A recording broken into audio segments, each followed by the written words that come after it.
परमाणु ठिकानों पर अटैक कभी भी हो सकता है। ईरान पर अमेरिकी हमले का अंदेशा, यूरोपीय देशों ने ट्रंप से साधा संपर्क।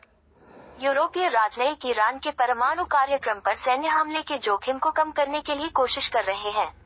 डोनाल्ड ट्रंप की व्हाइट हाउस वापसी से ईरान के खिलाफ अभियान तेज हो सकता है।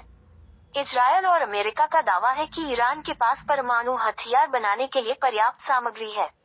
डोनाल्ड ट्रंप के अमेरिकी राष्ट्रपति का चुनाव जीतने के बाद लगातार इस बात का अंदेशा जताया जा रहा है कि ईरान के परमाणु कार्यक्रम को निशाना बनाया जा सकता है।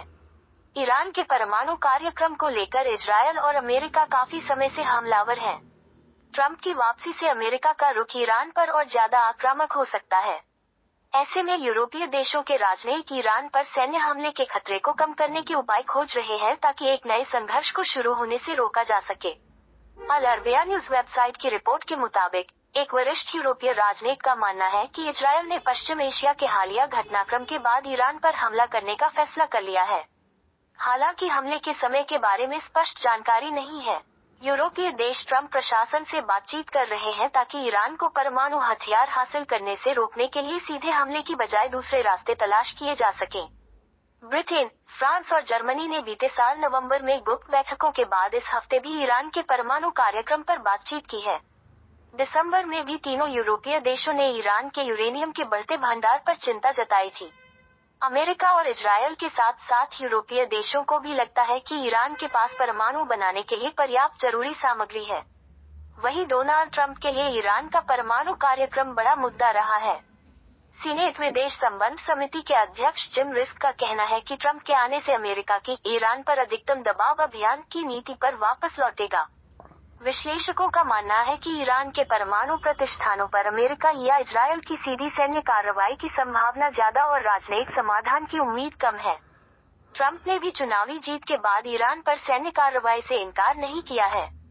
जेनेवा ग्रेजुएट इंस्टीट्यूट के वरिष्ठ शोध सहयोगी फरजेन सबेद का कहना है कि ट्रंप के नेतृत्व में तेहरान पर अमेरिका का सीधा हमला ईरानी परमाणु मुद्दे पर पहले के किसी समय की तुलना में फिलहाल ज्यादा संभव लगता है। इसमें संभावना ये है कि ट्रंप इजरायल को सामने रखेंगे। वह सैन्य सहायता देकर इजरायल के हमले का समर्थन करेंगे और ईरान की जवाबी कार्रवाई में उसको मदद देंगे। सबेद का ये भी मानना है कि डोनाल्ड ट्रंप का स्वभाव किसी लंबी और जटिल बातचीत में शामिल होने का नहीं है। इसके बजाय वो त्वरित परिणामों की उम्मीद करते हैं। उनकी विदेश नीति और राष्ट्रीय सुरक्षा टीम भी पूरी तरह से ईरान के विरोधी है। उनकी टीम के लोग भी किसी समझौते में बाधा बन सकते हैं।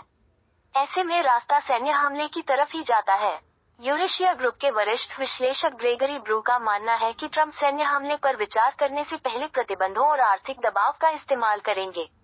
ब्रू का मानना है कि ईरान की कमजोर स्थिति अमेरिका के लिए एक ऐसे समझौते को आगे बढ़ाने का अवसर प्रस्तुत करती है जो परमाणु मुद्दे से आगे तक फैला हो।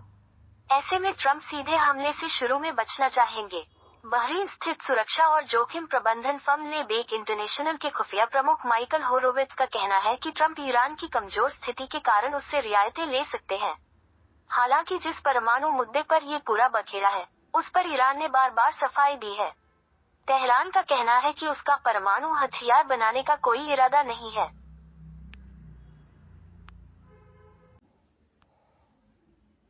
परमाणु ठिकानों पर अटैक कभी भी हो सकता है। ईरान पर अमेरिकी हमले का अंदेशा, यूरोपीय देशों ने ट्रंप से साधा संपर्क। यूरोपीय राजनयिक